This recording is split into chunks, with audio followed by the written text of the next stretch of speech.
যারা ভিডিও দেখছেন আমি কথা বলি, দেখেন আজকালকার সমাজে আমাদের পুরুষ মানুষ এত বেশি বন্ধাত্ম শিকার হচ্ছে। বন্ধাত্ম কারে কয় জানেন? বিয়া করছেন, স্বামী স্ত্রী মিলামেশা করবেন, কোনো পদ্ধতি ব্যবহার করবেন না। যদি 1 বছর মিলামেশা করার পরে কোনো বাচ্চা না আসে, তাহলে মনে করবেন আপনারা বন্ধাত্ম রোগে আক্রান্ত হয়েছেন। এটা ছেলের কারণে হয় যদি শুক্রাণুর সংখ্যা কম থাকে বা একদম জিরো হয়ে যায়, অ্যাজোস্পার্মিয়া।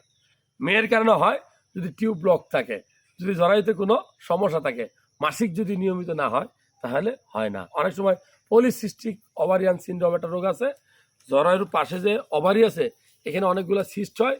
যদি লক্ষণ প্রকাশ পায়, কিরকম লক্ষণ? পলিসিস্টিক ওভারি সিনড্রোমের লক্ষণটা হলো দাড়ি মুজ গজাইবো মেয়ে মানুষের, তাদের ওজনটা অনেক বাড়বে, তাদের মাসিকটা নিয়মিত হবে না, হ্যাঁ, চুল পড়া শুরু হইব।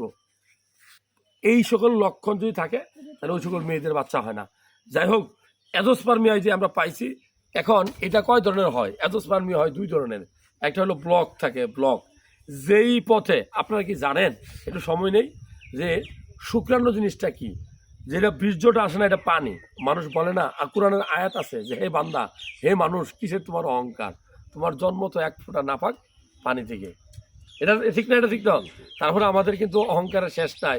আমি ডাক্তার, আরেকজন ব্যারিস্টার, আরেকজনে ধনী মানুষ, মন্ডল, মাতাব্বর, একজন হলো আবার মসজিদের খতিব। মনে রাখবেন, আপনার জন্ম আমার জন্ম নাপাক পানি থেকে। এই যে নাপাক পানিটা, এটাকে আমরা বীর্য বলি। বীর্যে কি কি থাকে জানেন? শুক্রাণু থাকে, সবচেয়ে দামি, তৈরি হয় কয় অন্ডকোষে। এই জন্য ছেলেদের যে 2টো অন্ডকোষ থাকে, দুষ্টামি করে কত কথাই না আপনারা কন, কেউ হাসেন, অন্ডকোষের কথা শুনলে ব্যঙ্গ করেন। এ ভাই, আপনি বিপদে পড়বেন তখনই যখন দেখবেন যে আপনার শুক্রাণু নাই, নীল, জিরো। সেদিন আপনার দেমাক, আপনার অহংকার, আপনার হাসি তামটা সব তামা হয়ে যাবে, পুরো পৃথিবী আপনার, কিন্তু আসলে কিছুই আপনার নাই, আপনি বাবা হইতে পারতেছেন না।